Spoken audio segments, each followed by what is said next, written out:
বন্ধুত্ব। এমন কিছু বন্ধু থাকা লাগবে, রাত 2টার সময় মইরা গেছেন, বাইরে বৃষ্টি হচ্ছে, আপনার খবর পাওয়ার পরে সে ওখান থেকে ছুটে চলে আসবে। আর বাকি বন্ধু যাদেরকে বন্ধু মনে করতেছেন, সে ভাবে মইরেই তো গেছে, এখন তো বৃষ্টি হচ্ছে, গিয়া কি হবে, কালকে সকালে যাব। এই গ্রুপ থেকে দূরে থাকতে হবে।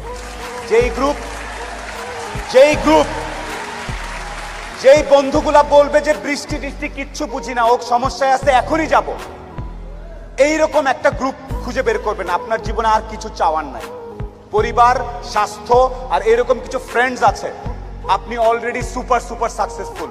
পৃথিবীর সর্বোচ্চ ধনী ব্যক্তির থেকে আপনি সাকসেসফুল। এই তিনটা জিনিস highly you have to maintain, you have to actually maintain this 3 things. বাস, আর কিচ্ছু চাওয়ার দরকার নেই। আপনি যখন একটু ভালো হওয়া শুরু করবেন ব্যবসাপাতি করে, সবার প্রথম ধাক্কাটা খাবেন খুব কাছের মানুষজনের কাছ থেকে এবং আত্মীয় স্বজনের কাছ থেকে। তারা পছন্দ করবে না যে আপনি ভালো করতেছেন, তারা পছন্দ করবে না আপনি ইকবাল ভাইয়ের অনুষ্ঠানে সেখানে তারা কথা বলতেছেন।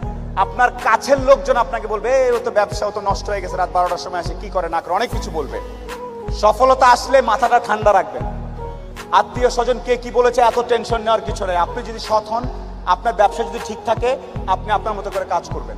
আর সফল হওয়ার সাথে সাথে অনেক দুধের মাছি তৈরি হবে। দোস্ত, আমি জানতাম তুই কিন্তু সফল হবি, আয় দোস্ত, আয় বুকে আয়। এই গ্রুপ থেকেও সাবধান। ট্রাস্ট মি, পই করে হিসাব রাখতে হবে যে আপনার দুঃসময়ে কে ছিল না। পই করে হিসাব রাখবেন, ডায়েরিতে দরকার লাগলে লিখে রাখবেন যে কখন চারানা চেয়েছিলাম, একটা সাপোর্ট চেয়েছিলাম, কে দেয় নাই আর কে দিয়েছে। যারা দিয়েছে তাদেরকে মাথায় তুলে রাখবেন, আর যারা দেয় নাই তাদেরকেও কাছে রাখবেন। Because you must keep your enemies closer. খুব কাছে রাখতে হবে যে কে কি।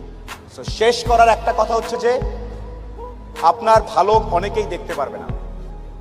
মানুষজন কখনোই, যত টাকাই হোক, যত ক্ষমতাশালী হোক, দিন শেষে একলা। যত কোটিপতি যাই হোক, দিন শেষে সে একলা। দিন শেষে তার নিজের কাছে নিজের আনন্দ না থাকলে কোনো লাভ নেই।